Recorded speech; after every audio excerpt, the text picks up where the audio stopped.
इस वक्त राजधानी भोपाल से बड़ी खबर सामने आ रही है, जहां नरेला विधानसभा में मनेगा दीपोत्सव।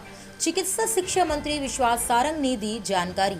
श्री राम के जन्मदिन को हम बड़े ही उत्सव के साथ मनाने जा रहे हैं। आज नरेला क्षेत्र में क्षेत्रवासी दीपोत्सव मनाएंगे। नरेला में सभी घर के बाहर 2 दीपक जलाएंगे, एक राम के नाम का और एक राष्ट्र के नाम का। चिकित्सा शिक्षा मंत्री विश्वास सारंग ने दी बूस्टर डोज को लेकर जानकारी। 18 साल से 59 साल के लोगों को निजी सेंटर पर बूस्टर डोज लगना शुरू हुए हैं। यह पूरी तरह से स्वैच्छिक है। प्रदेश में बूस्टर डोज की कीमत 336 है। 125 डोज 150 सर्विस चार्ज रखा गया है। कांग्रेस की रामनवमी पर चिकित्सा शिक्षा मंत्री विश्वास सारंग का बड़ा बयान सामने आया, जिसमें उन्होंने बताया, अच्छी बात है कि कांग्रेस रामनवमी मना रही है, पर इसके पीछे जो राजनीति है उन्हें वह छोड़ना होगा। कांग्रेस को चुनाव के वर्ष ये उत्सव क्यों याद आते हैं? सोनिया गांधी वादी जो तथाकथित हिंदू हैं, वो केवल चुनाव के समय रामनवमी और इस तरह के उत्सव मनाते हैं। पहले वह जनता को गुमराह कर रहे थे, लेकिन वह भगवान को भी गुमराह करने की कोशिश कर रहे हैं। यह दुखद है। दिग्विजय सिंह के ट्वीट पर चिकित्सा शिक्षा मंत्री विश्वास सारंग ने ट्वीट करते हुए कहा, हिंदू देवी देवताओं के खिलाफ बातें करना, हिंदुओं का मखौल उड़ाना, यह दिग्विजय सिंह की आदत है। मंत्री सारंग दिग्विजय सिंह तुष्टीकरण की राजनीति को आगे बढ़ाने के लिए, अपने आप को पाकिस्तान का मजबूत एजेंट सिद्ध करने के लिए हिंदुओं का अपमान करते हैं। इनके पूर्वजों ने मुगलों और अंग्रेजों के साथ मिलकर हिंदुओं के खिलाफ काम किया है। इस तरह के हिंदू ही हिंदुओं के विरोधी हैं, चाहे वे मुल्ला मुलायम हो या मियां दिग्विजय सिंह। कमलनाथ की बैठक पर मंत्री विश्वास सारंग का भी बयान सामने आया, जिसमें उन्होंने कांग्रेस के अभियानों का हश्र हमने देखा है।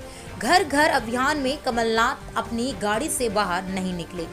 बच्चा कांग्रेस में एक भी सदस्य जोड़ नहीं पाए। कांग्रेस का सदस्यता अभियान शुरू होने से पहले ही समाप्त हो गया। चंद नेताओं ने कमलनाथ जी को रंग रोगन करके फिर से उनकी नेतृत्व में चुनाव लड़ने की घोषणा की है। इतिहास कहता है कि फ्लॉप हीरो से कभी फिल्म हिट नहीं होती। कमलनाथ एक फ्लॉप हीरो हैं। मध्य प्रदेश में कोरोना की स्थिति पर मंत्री सारंग का बयान आया सामने। उन्होंने कहा, कोरोना पूरी तरह से मध्य प्रदेश में नियंत्रण में है। उसे नियंत्रण रखने के लिए हम पूरी तरह से प्रयासरत हैं। हम टेस्टिंग, कॉन्टैक्ट ट्रेसिंग के साथ वैक्सीनेशन पर भी पूरा जोर दे रहे हैं। यही बात सही है कि कुछ राज्यों में मध्यम गति से कोरोना केस बढ़े हैं। हम संपूर्ण स्थिति पर नजर बनाए हुए हैं।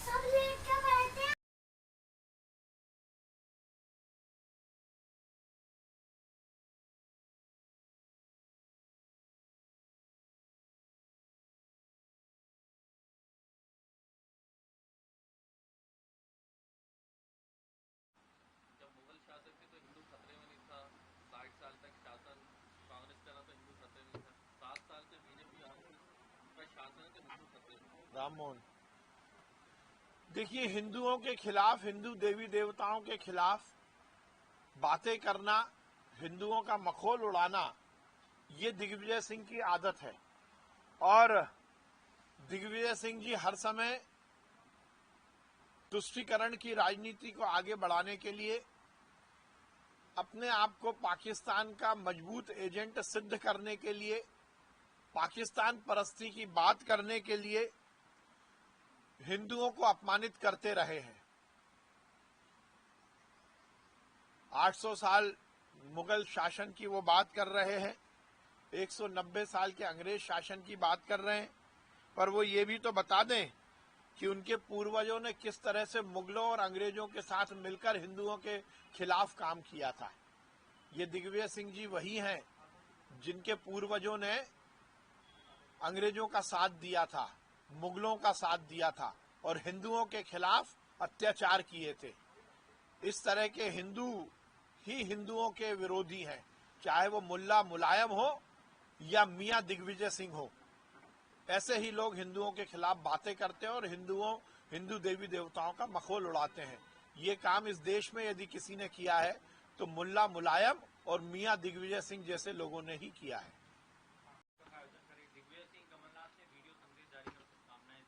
अब देखिए, हम तो पहले से कहते हैं, अच्छी बात है यदि वो राम को याद कर रहे हैं, राम को के जन्मदिन को मना रहे हैं, पर उसके पीछे जो राजनीति है वो राजनीति उन्हें छोड़नी पड़ेगी, क्योंकि रामनवमी तो हर साल आती है, पर चुनाव के वर्ष ही कांग्रेस को इसकी याद क्यों आती है? मुख्य मुद्दा तो यह है, राम का जन्म, रामनवमी का उत्सव हम तो हर साल मनाते हैं, इस देश का जो सच्चा हिंदू है वो मनाता है। पर इस तरह के जो तथाकथित कांग्रेसी सोनिया गांधीवादी जो हिंदू हैं, वो केवल चुनाव के समय रामनवमी और इस तरह के उत्सव मनाते हैं। इस देश में अब दो तरह की विधाएं चली हैं। कुछ लोग केवल चुनाव के मद्देनजर रखते हुए भगवान को याद करते हैं और वो हैं कांग्रेसी। तो ये जो सोनिया गांधीवादी कांग्रेसी हैं, जो तथाकथित हिंदू बनने की कोशिश कर रहे हैं, वो केवल चुनाव के वक्त त्योहार मनाते हैं। पिछले चुनाव में तो राहुल गांधी ने भी कोर्ट के ऊपर जनेऊ पहना था, पर उसके बाद 5 साल हो गए वो कभी महाकाल मंदिर नहीं आए।